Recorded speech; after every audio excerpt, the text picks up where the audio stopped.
Good morning. Welcome to Just for Today, a time of eclectic reading, sharing of perspectives, meditation, and prayer.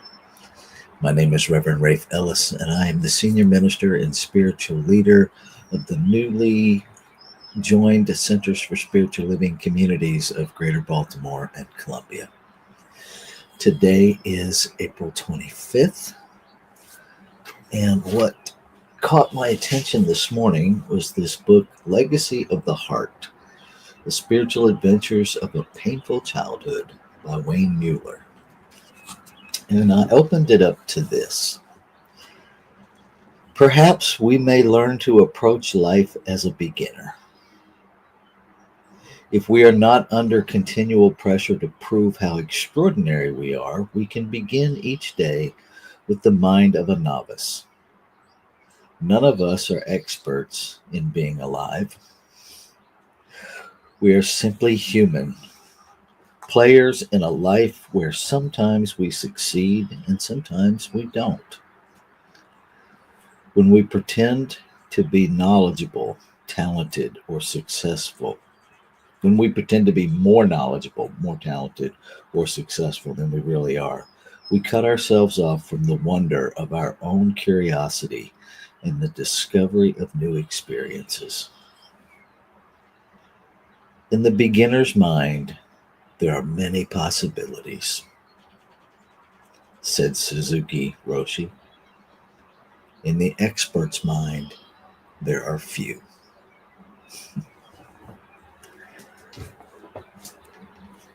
I really needed this morning.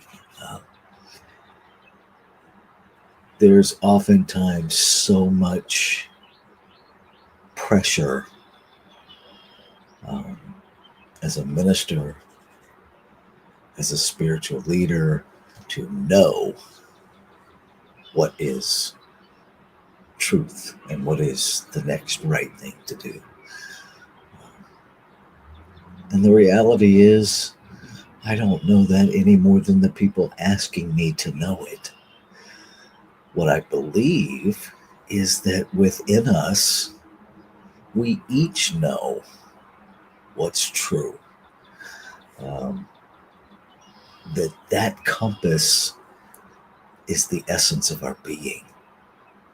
And that the journey to that is eliminating or neutralizing, because we really don't eliminate, but to navigate my attachment to all the things I think I know. And even as I learn new things, right, to not allow my excitement about this new idea to quash my curiosity. How to continually experience more, how to continuously know more, and continuously stay curious. To evolve, to develop, and yet to remain in that beautiful innocence of beginner mind.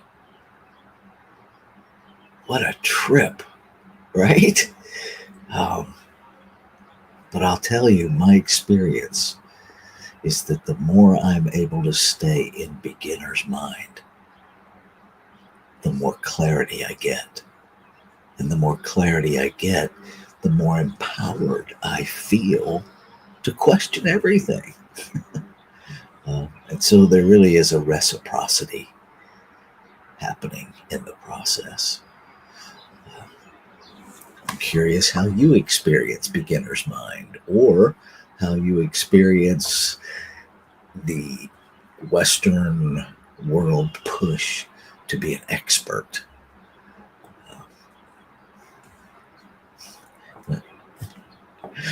I'll give you a minute to put that in the chat if you choose. And while you're doing that, I'll share the ridiculousness of my Southern humor sometimes. Because in the Southern humor, I grew up learning that an expert was nothing more than a drip under pressure. I'll just let you think about that for a bit.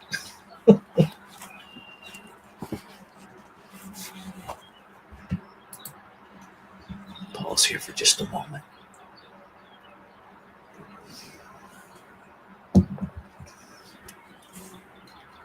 Okay, not seeing any shares. I really do want to know what your perspectives are. I hope someday you will start sharing those.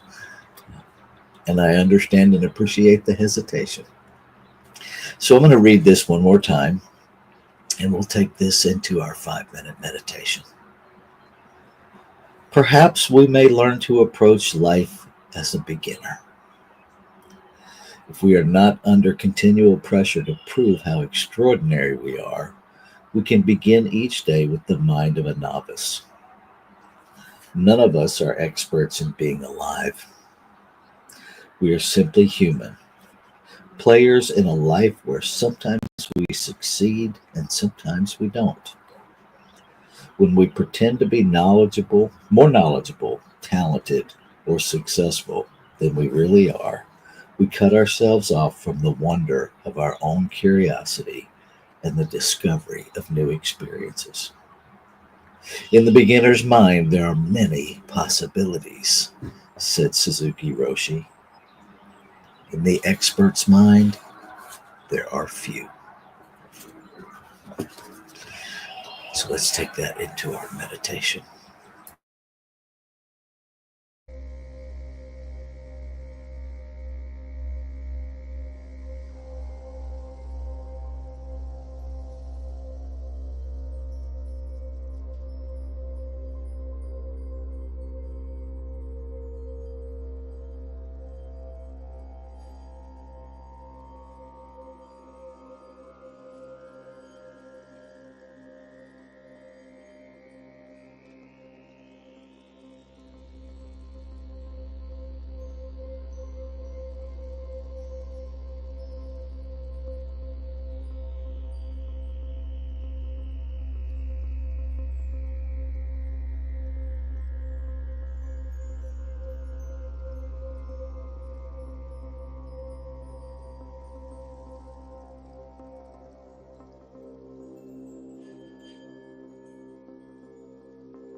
One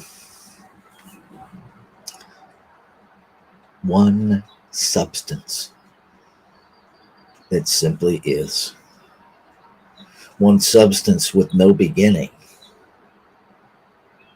It just simply has always been, is now. And having no beginning, it has no end, and will always be.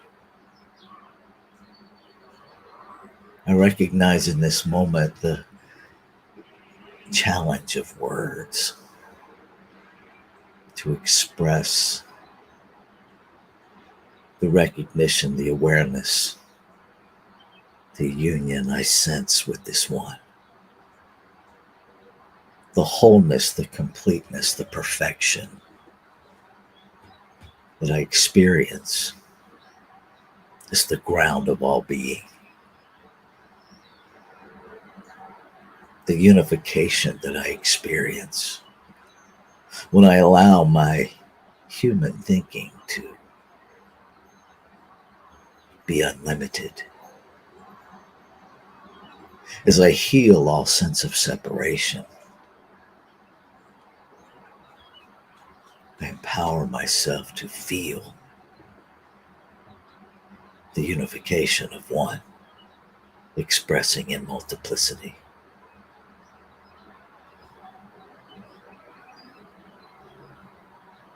And as I understand the inseparable unity of life, I am aware that the need within me to be right, to make another wrong, is fading away. As I become clear of the unification of the inseparability of one, all of the reasons, the measuring stick of separation ceases to have a usefulness. And in its place is that experience, that activity of beginner's mind that lives into greater and greater experiences of curiosity, that questions everything from a perspective of what else is here, what else is available, how else is life wanting to express. No longer content to play in the battleground of who's right and who's wrong, what's up and what's down, what's big and what's little, what's more valuable, what's less valuable. I surrender all of that divisive thinking to be transformed. And in its place, the activity, the innocence of childlike curiosity, the spiritual truth of infinite possibility.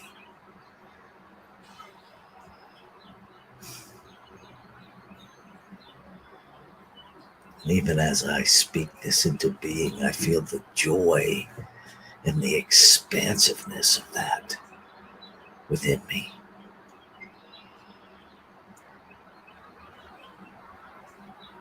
And I am grateful.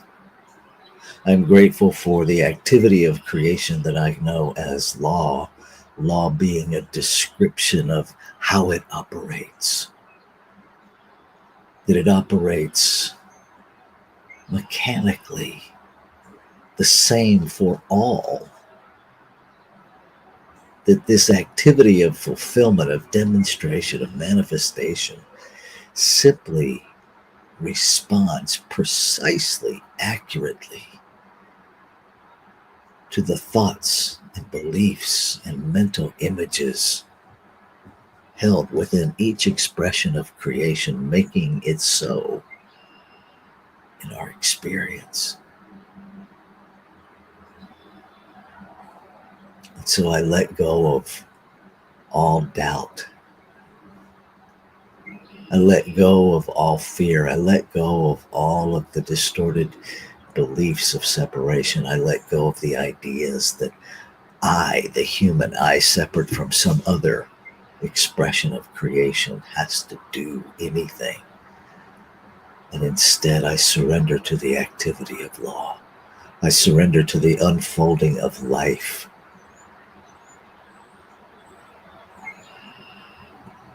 I get in the river and I go with the flow, recognizing that every answer I seek is downstream.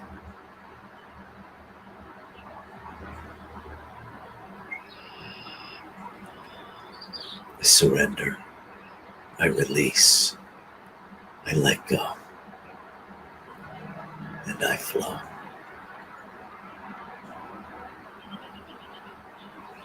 Ashe. Shalom. Aho. Amen. Amen. And so it is. Namaste.